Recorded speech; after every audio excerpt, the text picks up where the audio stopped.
So my name is Mitchell Berg. I'm an adjunct professor here at BSU.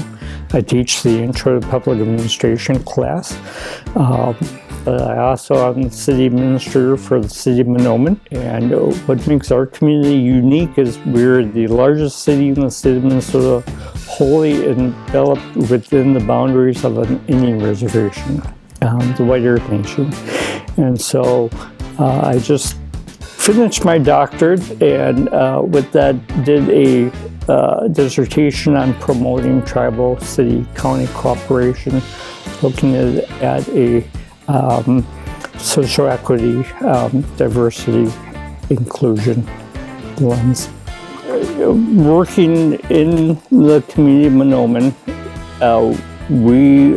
there are very few communities, for one thing, in the nation that are wholly enveloped within a tribal reservation setting, and one that is predominantly, I would say, it's a statutory city. So it's a city that wasn't established by the tribe.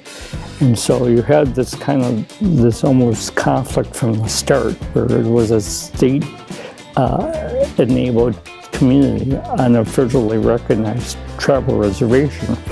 And so that was something of interest to me, just personally, as I've tried to develop better relationships with our tribe, but also to see how other communities and tribes did that as well. And really there was a lack of information, a lack of research on this because of the uniqueness that this presents, both in the United States but also elsewhere in Canada and other parts of the world.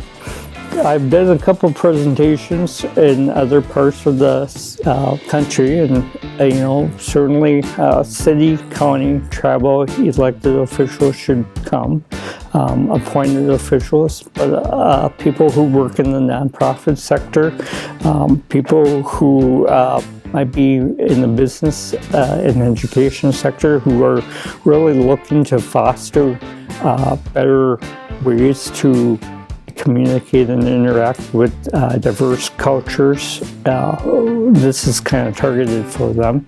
And it's not just looking at it in the context of how do we find ways to cooperate with our tribes in our cities and counties, but it could also be if you have marginalized groups, be it certain minority pockets, certain groups that might be of different socioeconomic classes, that you're trying to reach out to them and find better ways to cooperate. This is a lecture that can give some tips and practical tools to help groups to foster better cooperation.